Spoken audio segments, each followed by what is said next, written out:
Welcome to our class. In this class, we will look at phpMyAdmin.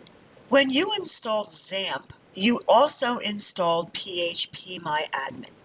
So you will need to go to the control panel and start Apache, and now we will also be starting MySQL, as we will be using the database.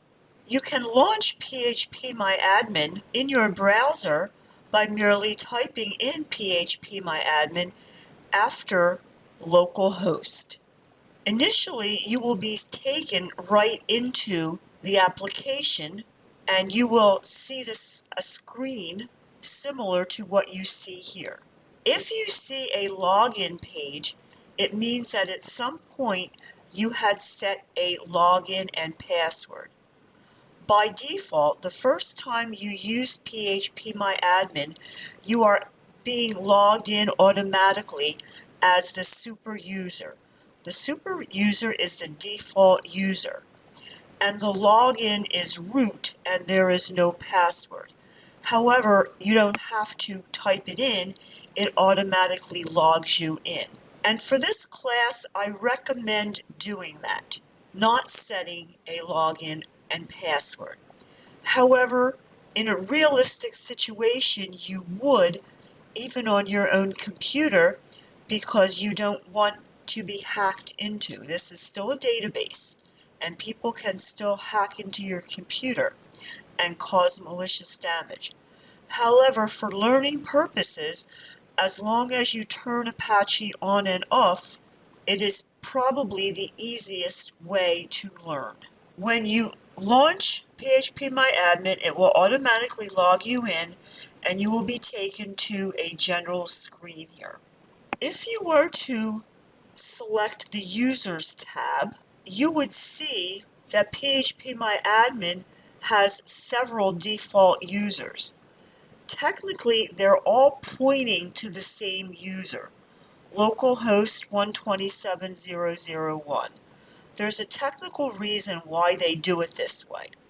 Notice there are 3 users that all have the password root, which are different ways of logging in to be the super user.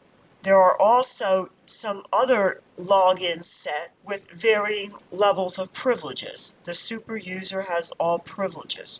It is generally recommended that you delete all but one of these, but for security purposes, many people will just use the root localhost unless they are setting up users also. In the left-hand column of phpMyAdmin, you see the names of various databases. phpMyAdmin in and of itself is a database. It manages your database, but in order to do that, it uses its own self as a database also. So phpMyAdmin contains several different databases that are used in the phpMyAdmin application itself. The first database, cd-col, which stands for CD collection, that is the sample database that comes with phpMyAdmin. If you were to click on the Databases tab in the right-hand column, you would see the databases, which are essentially the same as in the left-hand column. You see a little bit more information in the right-hand column. If you were to click on a database in the left-hand column, click on the plus sign, and expand it, you will see the tables that database contains. Here we have the cd-col database. It has one table, CDs, and there are some other icons that we will look at later. You always can create a new table using that new icon. However, there are other ways of creating tables also. So if you were to click on a table name, notice that whole table is now highlighted. On the right-hand side, you see the fields. This is what is called the structure. This is the structure of that table, and they're the field names. The field names have a data type, and they have a collation, and some other attributes set. Notice that this table is in Swedish because that's the country where the developers wrote this. If you select a table on the left and click the Browse tab, you will see the data. You will see so many records of data. There are only 3 records: the title Beauty, the author, and the year. The next title, Goodbye Country, the author and the year. The next title, Glee, the author and the year. So these are the records going across. On top are the field names. So the Browse tab allows you to see the data. The Structure tab allows you to see the structure of the table, meaning the fields. If you wanted to modify the structure, that is where you would also do it, on the Structure tab. You will also notice in the Browse tab, we have an SQL statement. We will look at these later. So how do we create a new database? There are 2 ways. On the left-hand column, there is an icon for New. In the right-hand column, if you click on the Database tab, there is a button for Create. It will ask you for a name. There's a text box for it. It will also ask you for a collation. The collation that you should be using is UTF-8 _ general _ CI. CI stands for case insensitive. That has to do with your table names and database names. However, I urge you to be consistent in your case. Once you have created a database, notice on the left, I now have a database called College. On the right, if I select the database, I can go into the structure. If there are tables, it will show me the tables. If not, I can create another table. There is a button for Create Table. There is a text box where I can put the name in.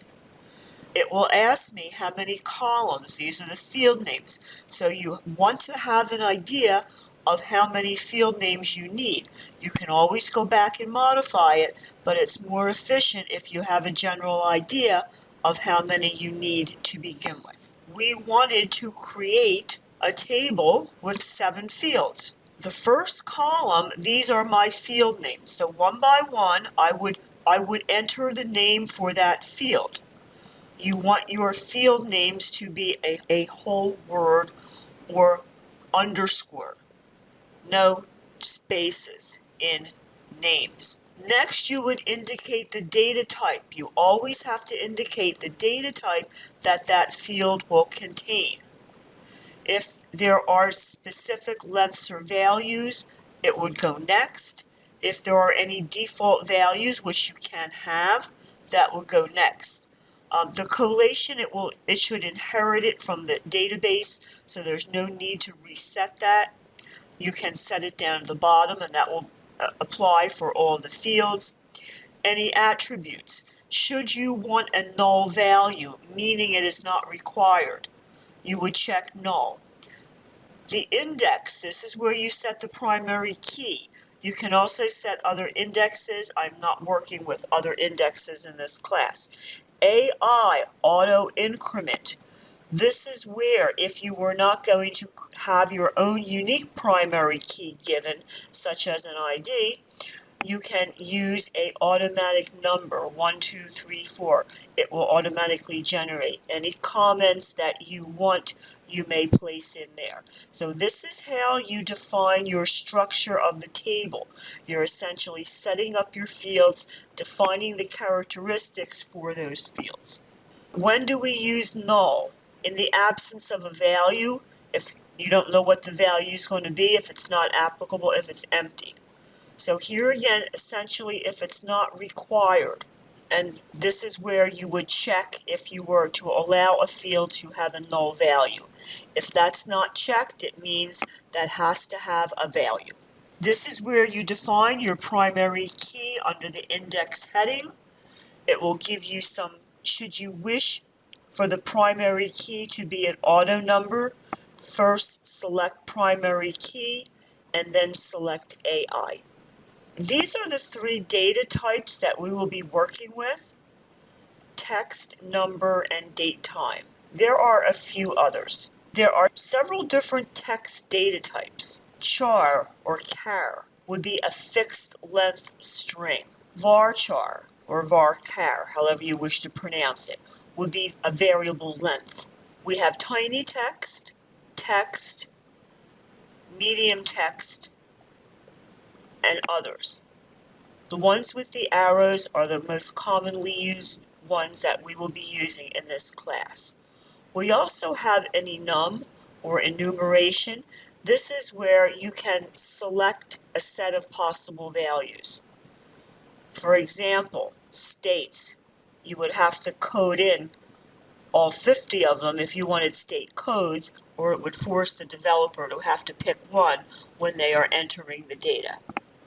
We also have several different data types for a number, and they range from high and low values depending on what your number is, whether you want it to be positive, negative, decimal. And we also have several different ways of including the date. So this is an example of what a completed structure might look like. On the left-hand column, you would see the field names. Notice they are bold. Notice that key is next to the first one, indicating it's a primary key. Here we have a small int and in parentheses 5, meaning that it has to be 5 integers. It's unsigned, meaning it needs to be positive.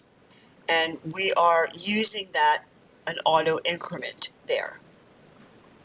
The next field is fname, can have up to 20 characters, and there's our collation. The third field can be up to 20 characters. The fourth field, gender, it's an enumerated field. It's either going to be male or female. The birth date is a date data type. Here we have address and city with a varying character between 30 for 1 and 20, up to 30 for 1, up to 20. State with 2, postal code, country, and advisor. Once we create our database and create a table in that database with all of the fields, next we have to insert data. We do that using the Insert tab. And here you will be exposed to one record at a time. On the left-hand side, you see the column or the field name. Next to that is the data type.